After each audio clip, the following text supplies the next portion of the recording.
I think that it's really important for people to understand that when someone in your family is transgender or gay or anything like that, it's a coming out process for the entire family.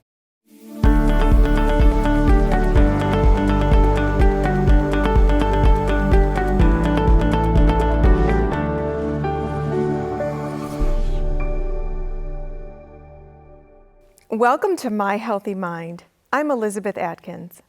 We understand that the new, emerging, and changing sexual identifications may cause confusion and misunderstanding about sexual and gender labels, terminology, and dialogue. But while some of this may seem bewildering, and for those going through it, frightening as well, most of us really do want to understand what it all means and to understand the people in our communities and in our families who are struggling with their own gender and sexual identity, especially in terms of how they're perceived and treated by those around them. Today we're talking with Hunter and his mom, Roz, who know a thing or two about this very personal journey, who have experienced this transition both as an individual and as a family, and who've navigated this journey in a way that stands as a beautiful example of how everyone should navigate all of life's uncharted territory. Hunter, Roz, welcome to My Healthy Mind. Thank you. Hunter, obviously you've transitioned from female to male. Can you please tell us when you started to feel that you were born in the wrong body, so to speak? Yeah, I mean, I kind of always knew that something was wrong. Ever since I was little, there was just this kind of weight on my shoulders that I didn't understand. But at the same time, like I didn't have the vocabulary to express what I was feeling. It wasn't until I think about 5th grade that I had heard the term transgender, and everything just kind of clicked into place. Like all those like negative feelings and all that, like the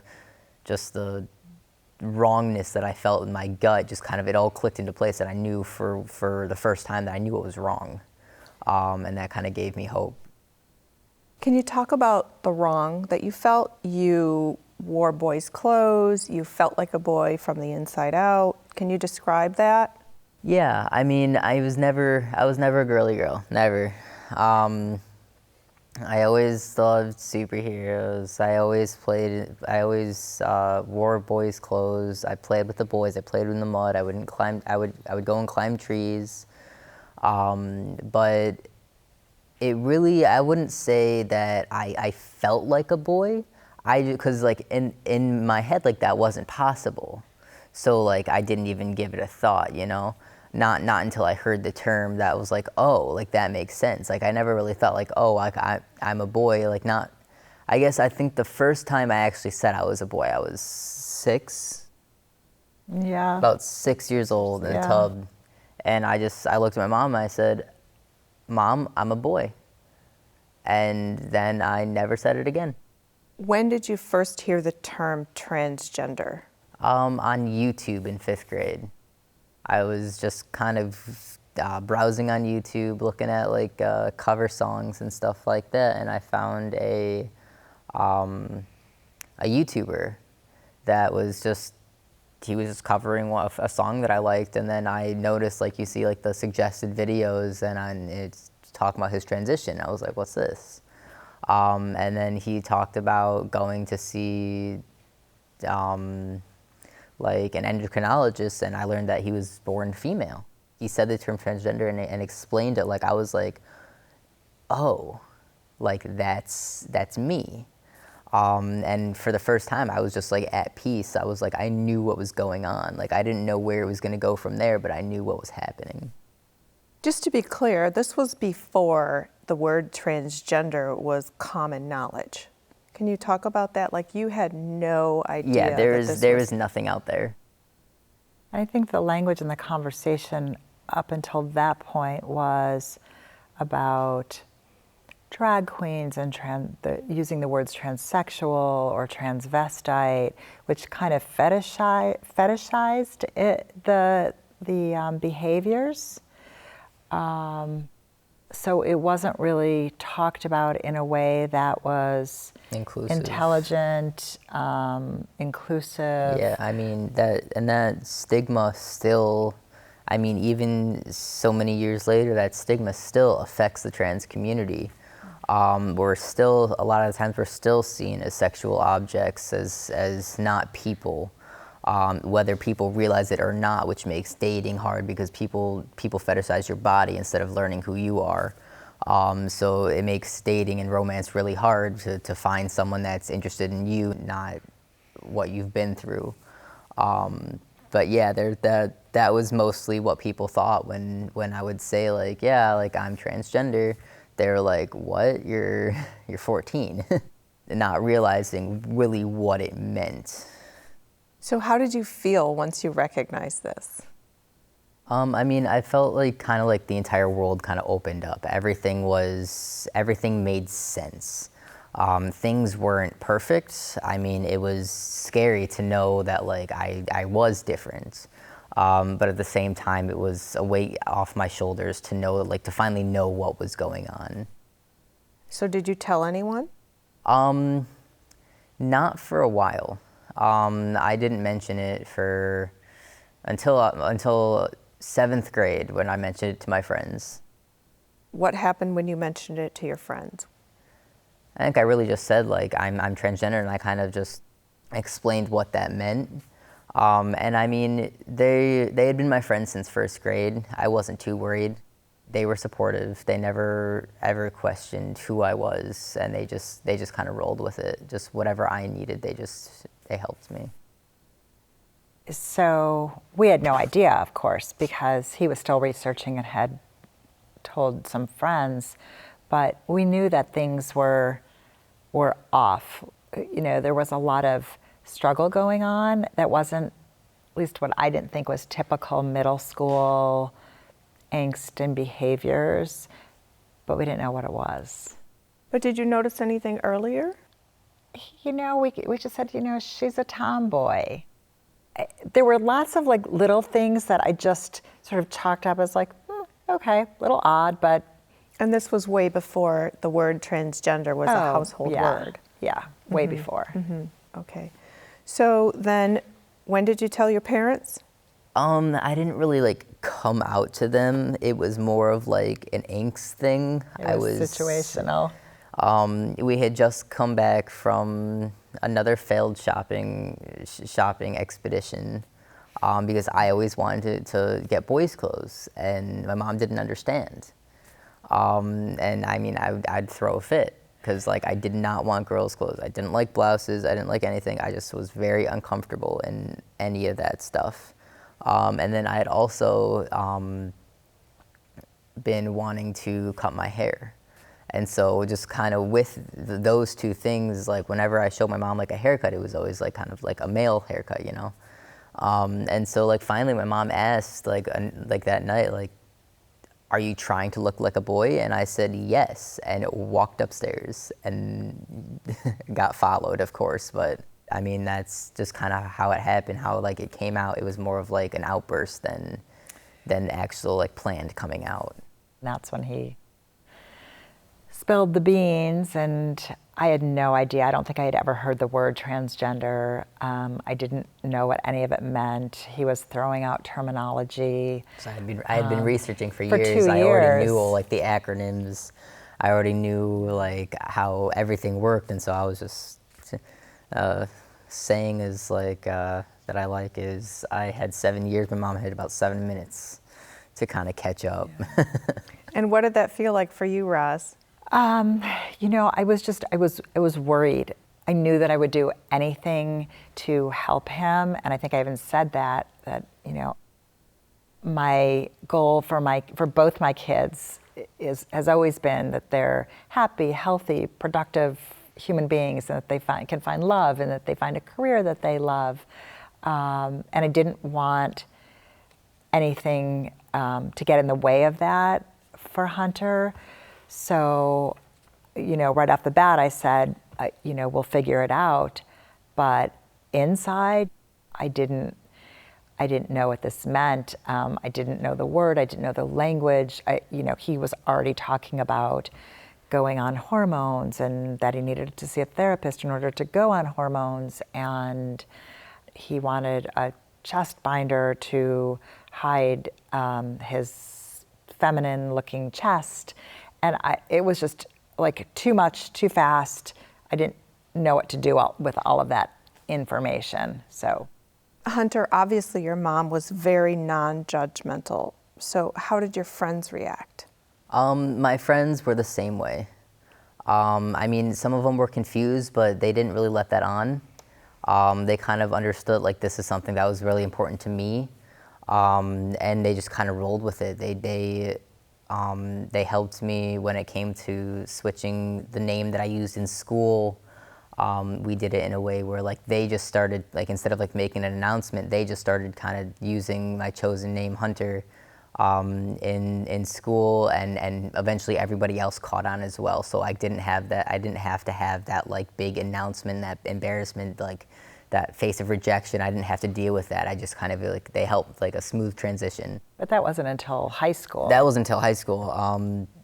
But I mean, up until then, my friends were completely non-judgmental. They didn't care. They still saw me as me. I mean, I was still their best friend. And I mean, I think that my experience is kind of different because I wasn't in a public school. In the schools, it wasn't like terrible, you know, like there's like some like juvenile teasing or whatever, but there's never really that like just like picking on one kid. That never really happened. I never really needed anyone to like come and stand up for me, because that just like, we were all taught to respect each other, even though like maybe we didn't agree with each other. It was more of a like, are you okay? Like, what do you need? And it was always something that like I knew that if I needed anything, that they would be there.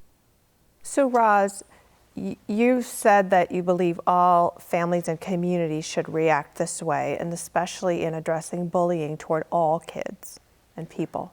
Absolutely. I think that it's about kindness and it's about acceptance, and we need to embrace those values as families, as communities, within our schools. There seems to be a lot of inconsistency in the way the schools set their policies. Some are very tolerant of the bullying and look the other way. Others have zero tolerance. But I think if we're talking about, the future of our communities and our kids are our future, we need to teach them. We need to embrace that at home, embrace that, the kindness, loving the differences, accepting that we are all unique, and that it's not okay for schools to tolerate behavior that isolates any one child, regardless of their difference. And that's something that we believe very strongly in as a family, and that we talk about a lot within our communities.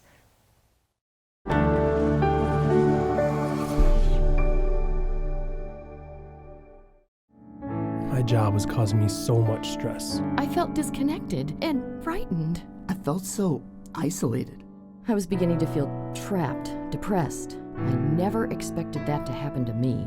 We think nobody else feels the pain that we feel, but that is so untrue. It's good to be able to talk about it. I was able to seek help. I found it from Team Wellness. It's a sense of freedom. Team Wellness Center. You are not alone.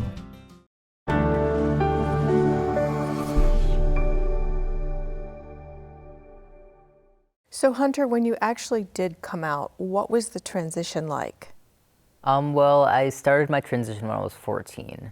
I started with hormone therapy.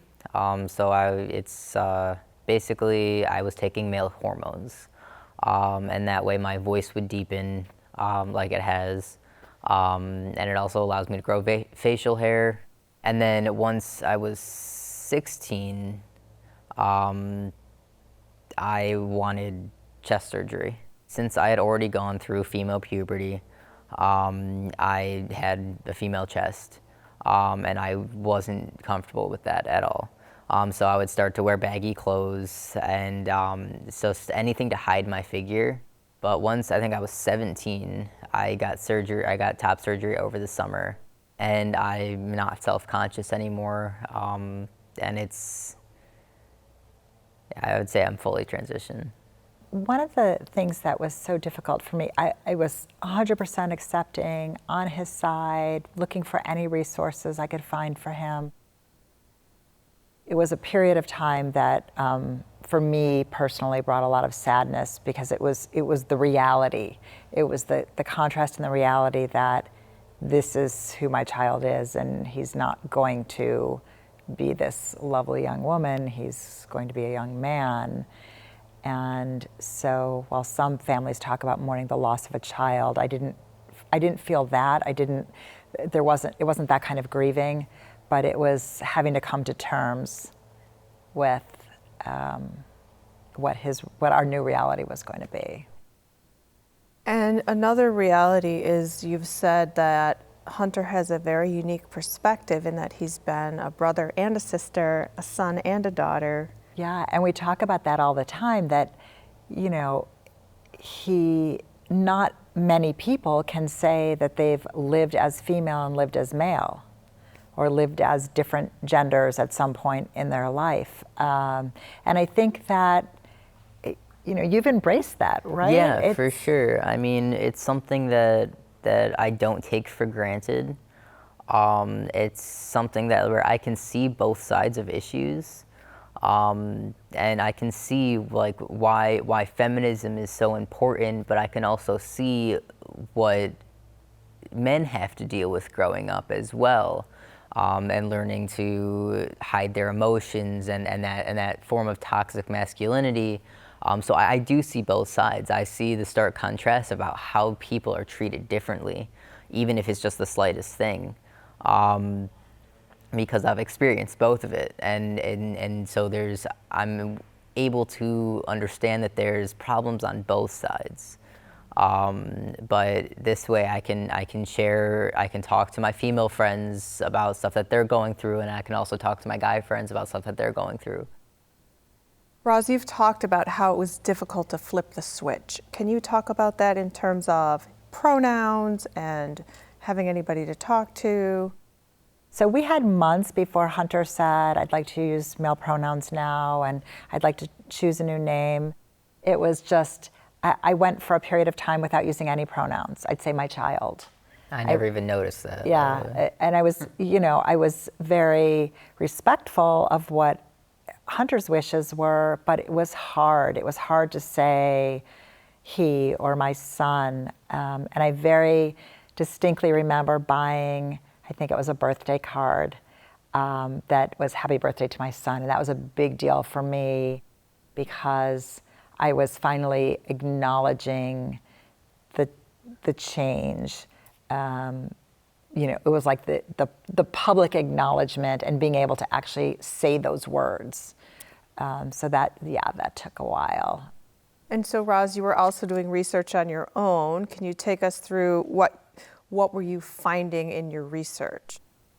It was brick wall after brick wall, and that was heartbreaking. I couldn't find anything. I couldn't find resources to help my child. I would break down after every call because I couldn't get him help. I mean, imagine if you had a child who had a serious illness and you couldn't find the right medicine, or you couldn't find a specialist to treat them, and they were dying because you couldn't find them help. I mean, that was the situation that we were in. And I finally, I talked to our pediatrician, who was a lifesaver, and she helped us find someone who could start treating Hunter and who could support us. And what about your husband? He was a little skeptical initially, but all in all very supportive. It took my husband a little while to do his own research, where he came around and was like, okay, now I understand what this means. So Hunter, why did you wait a year after telling your friends to tell your parents? I mean, it was extremely hard waiting. But at that point in time, I felt like the world wasn't ready to know yet. The world wasn't ready to hear about transgender issues. Like they weren't ready to accept it. Looking back, it wasn't easy, and I feel that like a lot of people that talk about their transition kind of skip over the parts that they struggled with. And I think that it's really important for people to understand that when you're going through something like this, that society isn't as a whole ready to accept yet, that it puts a lot of pressure on you to be perfect, and to be that example that like society will accept. When someone in your family is transgender or gay or anything like that, it's a coming out process for the entire family. And Roz, once you wrapped your mind around this new reality, how did you relate to Hunter? We have a great relationship, so I feel very thankful. In fact, at one point I said to Hunter that I was so glad he was able to figure this out, and that while I wouldn't wish this on anyone because it's rough, that I was glad he was able to figure it out and we were able to help him. And he looked at me and he said, I wouldn't change a thing. You know, so that meant a lot, and those words spoke volumes. And yeah, we've been able to develop a very close bond and a great mother-son relationship, and I feel very grateful. Hunter, when do you feel that you've fully transitioned? I feel like I have. I mean, I've lived fully as male for the past 5 years now. And honestly, I don't feel like there's anything else that I need to do. I've had chest surgery, I'm on hormones. And it's lifelong. So while he doesn't feel that any other measures need to be taken, when someone is on hormones, it is a lifetime of being on hormones. So, and you can stop whenever you want to as well. Correct, but it's not like, well, I've done this one time or I've done this for a period of time and now I'm done. And if he wants to continue to physically appear and sound male and feel internally, and so that his hormone levels aren't all over the place, he needs to continue to take male hormones. As a family that has successfully navigated this challenging life change, what's your message, your advice to other families who might be struggling with this issue? What we did to create some resources that were sorely needed in the community was we founded a nonprofit called Stand With Trans. We have 20 support groups in and around the metropolitan Detroit area. As far as Kalamazoo, Grand Rapids, Lansing, we're out of Macomb. We are just launching in Royal Oak at Beaumont Health. So those support groups are critical. I've had parents say these groups are life-saving for our family. So we have youth support groups, we have parent support groups, young child groups, because you need community. You need to be able to talk about the challenges you're facing with other people who get it, and with other people who have maybe a different perspective or who have been there. We started a group called Ally Parents, which is a national program. We have a list of nearly 300 parents who are all parents of trans individuals. They've been vetted, they've gone through background checks, and the link is on the Stand With Trans website.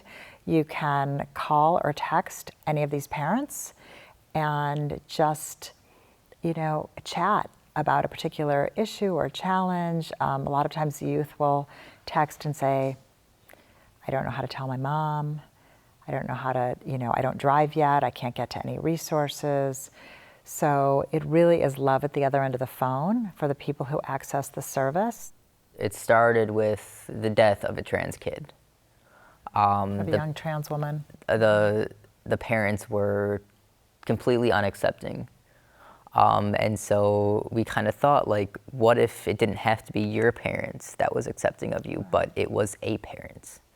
And so it's a way for these kids to have an accepting adult in their lives, because that makes a huge difference. You just need one person that gets it, You need one person that's willing to love you and willing to care for you and listen to how your day was.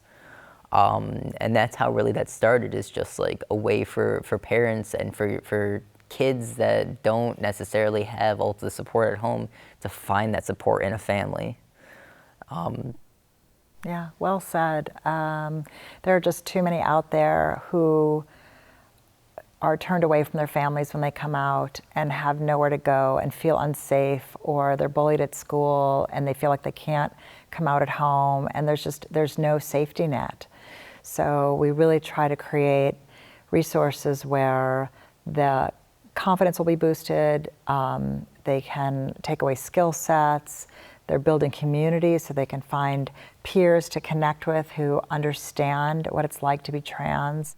Hunter has been able to step up and be that voice, and I mean, every single time I'm blown away. I am so proud of you, because this is a kid that couldn't give a speech in class. He couldn't even read off of note cards. It just, the whole notion of standing up in front of a group would just panic attacks would send him into a tailspin. He couldn't up and stuff like that. Awful. My anxiety was extremely bad. Yeah, and now he's, you know, stepping up to microphones and speaking in front of audiences, and can articulate not only what it's like to be transgender and to have transition, but from a family perspective, from a community perspective,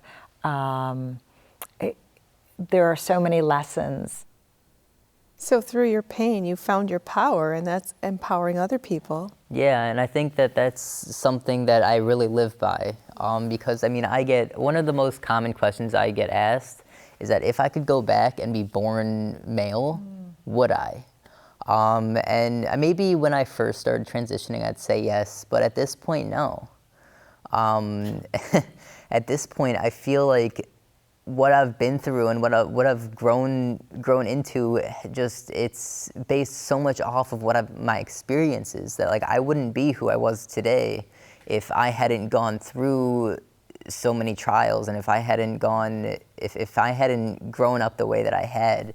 I think that it's my experience that's created who I am, and I don't know who I'd be if I wasn't. Thank you for joining us today and for sharing the transgender journey of Hunter Keith and his family. If you'd like to learn more about this or any mental health issue, please visit our website, myhealthymind.com. Follow us on Twitter at myhealthymind and on Facebook. We'll see you next week for another edition of My Healthy Mind. Let's talk about it.